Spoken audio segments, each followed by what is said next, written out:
With no E3 last year, it left people pretty disappointed. We weren't able to see any news about upcoming game releases or what studios were working on. Thankfully, this year's E3 will be live streamed and available to everyone. However, two companies have already caught on the online presentation train. Nintendo and Sony both have their own online presentation in the forms of Nintendo Direct and State of Play respectively. State of Play being another shallow attempt to copy Nintendo, but hey, if they do it as good or better than Nintendo, I won't complain. But where did this all start? On October 21st, 2011, the first Nintendo Direct was shown to the world, complete with Hulu Plus for Wii and Reggie's extremely shiny chin. Alright, dude, I've seen some shiny things before, okay? I own a spoon, but this chin is actually, some seriously shiny shit, dude. Shiny chin aside, it seemed that people were pretty hyped for the new games and liked Reggie. So Nintendo continued with the Nintendo Direct. It was a way of showing what they had in store without having to wait until June for E3 to roll around. Sure, it wasn't as flashy as E3 press conferences, but it still had its charm. Nintendo Direct would continue on for quite some time after this, eventually bringing on Satoru Iwata, who quickly became a favorite among Nintendo fans. It would continue on like this for a while. The Wii U would release in November of 2012, and there would be a steady flow of live streams containing information on brand new 3DS and Wii U titles. They also started these directs focused on one specific game, which allowed them to focus on the minute details and features of the game. Heck, one of Nintendo's best events, the Year of Luigi, was announced through a Nintendo Direct. Sadly, things wouldn't always go well for Nintendo. Satoru Iwata, the president of Nintendo, would sadly pass away in 2015 due to health complications. It was during 2015 to 2016 that Nintendo went through its worst times. This period is what many fans refer to as the dark age of Nintendo, as many of the games they were launching were plain awful, and they weren't making the best of decisions. Obviously, with lackluster games came with disappointing Nintendo Directs. It probably came from the fact that Breath of the Wild wouldn't be getting a 2015 release date, so they wouldn't have anything to profit off of. And what was their solution?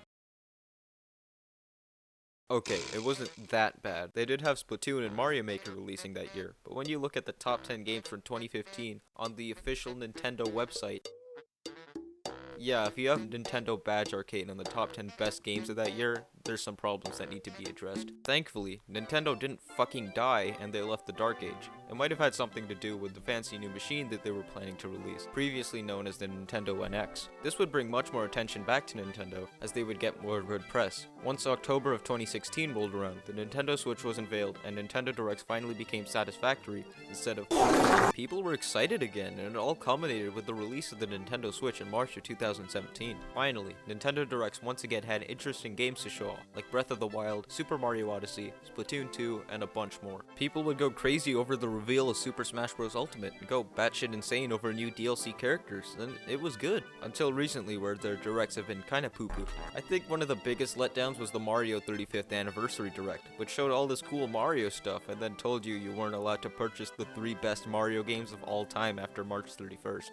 Another good example of this is the Direct that happened this February. It was basically a massive disappointment for basically everyone who doesn't only play JRPGs. They got another anime sword person to join Smash, which, let me touch on this real quick.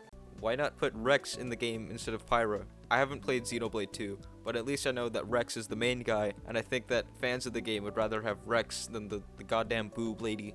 Pretty much every game they talked about was a JRPG, with the exclusion of a Mario game about golf. The funniest part to me is that a lot of people are saying that the best game shown off was Mario Golf, so a lot of people got a kick out of that, including me. It seems that Nintendo wasn't showing the right games or making decisions that will be in favor of the fans. They decided to show off a DC Superhero Girls game, which, yeah, some kids would be excited for this game, but there aren't many kids I know that watch Nintendo Directs. Granted, I don't know many kids because children really seem to hate me, but the point still stands. To sum it up, Nintendo Directs were a cool idea. They got bad because of dumb games, the Directs got good again after the Nintendo Switch, and they're going right back to bad again. They could go back to good if they get Breath of the Wild 2 news on the next one though. So it's clear that Nintendo Direct is popular, and when something is popular, there's always going to be a shittier version of it. Speaking of shitty, inside Xbox. It's clear that they did this so that they could try and harness some of the energy of Nintendo Direct, but it just ends up being a poor mix of a podcast and a talk show, and I'm just not a fan. I think they could have found a more interesting way to present new information on all things Xbox. So if we get rid of Inside Xbox, we're left with Sony's State of Play.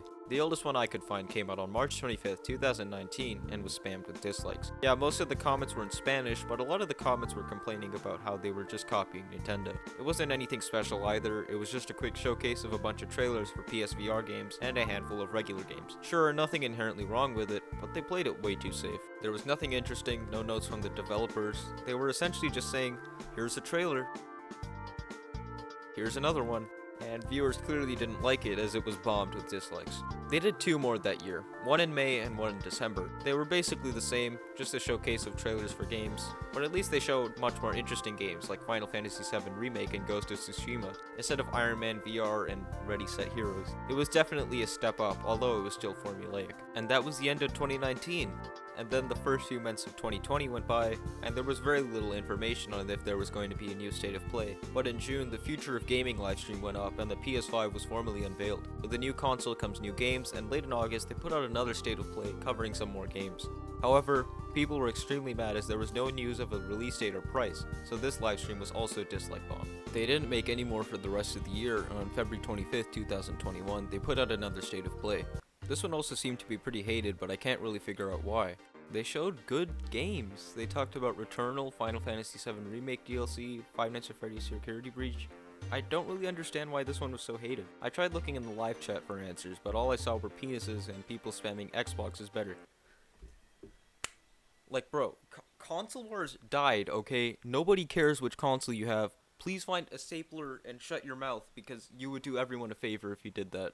Please. Anyway, they did another one in April, and this one was basically all about Ratchet and Clank. They did show Subnautica Below Zero and Amogus, but more than 90% of it was just about the new Ratchet and Clank game. I really like this approach, showing off a few indie titles and then getting some insight into a AAA release from the developers. It's just enough to set it apart from Nintendo Direct. Now, the most recent one from a couple days ago was on Horizon Forbidden West.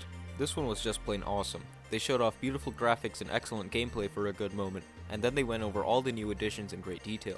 It had this professional tone, and they really tried to make you feel like you were watching some sort of documentary. I can only hope that the next State of Play continues this style of presentation. So which online presentation is better, Nintendo Direct or State of Play? I'm gonna have to go with Nintendo Direct. While it's certainly starting to lose its charm, the charm that it had was just unmatched.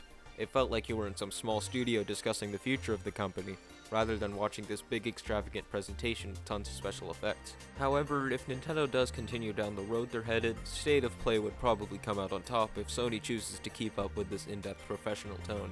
Anyway, that pretty much concludes this video. Thanks for sticking around, and remember to check the floor for ketchup packets. I stepped on one and now my foot smells like ketchup.